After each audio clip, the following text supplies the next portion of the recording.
আসসালামু আলাইকুম। True tips YouTube চ্যানেলে আপনাদেরকে স্বাগতম। হোয়াটসঅ্যাপে যখন আমরা কাউকে টেক্সট করি তখন তার যদি রেড রিসিভ অপশনটা বন্ধ থাকে তাহলে আমরা বুঝতে পারি না যে সে আমাদের টেক্সটগুলো পড়ছে কিনা। সে যদি আমাদের টেক্সট পড়েও থাকে, আমাদের মেসেজগুলো যদি সে পড়েও থাকে, তাও আমরা একটা কনফিউশনে থাকি যে সে এই মেসেজগুলো দেখলো কিনা বা পড়লো কিনা। কারণ হোয়াটসঅ্যাপে আমরা টেক্সট করার পর টেক্সটের যে নিচে দুইটা টিক চিহ্ন থাকে এগুলা কিন্তু সবুজ হয় না রেড রিসিভ অপশন বন্ধ থাকলে, যার ফলে আমরা বুঝতে পারি না সে হোয়াটসঅ্যাপে মেসেজটা দেখেছে কিনা। আর যদি রেড রিসিভ অপশনটা অন থাকে তাহলে সে মেসেজগুলো পড়ার সাথে সাথে কিন্তু মেসেজের নিচে যে টিক চিহ্ন সেগুলো সবুজ কালার হয়ে যাবে, আর এতে করে আমরা বুঝতে পারি যে সে মেসেজটা পড়েছে।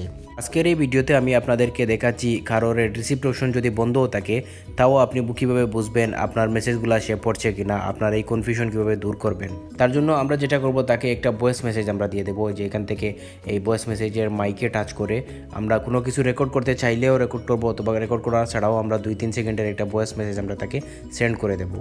ভয়েস মেসেজটা সেন্ড করার পর সে যদি এটা প্লে করে শুনে তাহলে কিন্তু এটার নিচে যে দুইটা টিক চিহ্ন আসবে সেগুলো কিন্তু সবুজ কালার হয়ে যাবে। এটার কারণ হচ্ছে রেড রিসিভ অপশনটা কিন্তু ভয়েস মেসেজের জন্য না, শুধুমাত্র টেক্সট মেসেজের জন্য। তো আমি যেই হোয়াটসঅ্যাপে সেন্ড করেছিলাম এটা থেকে এখন এটা প্লে করলাম। তারপর আমি যেটা থেকে সেন্ড করেছি ওইটাতে গেলাম।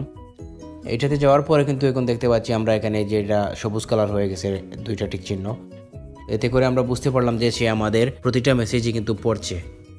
ভিডিওটি থেকে যদি আপনারা একটু উপকৃত হয়ে থাকেন তাহলে চ্যানেলটি সাবস্ক্রাইব করে পাশে থাকা বেল আইকনে টাচ করবেন এবং লাইক, কমেন্ট, শেয়ার করে আমাদেরকে আরও উৎসাহিত করবেন।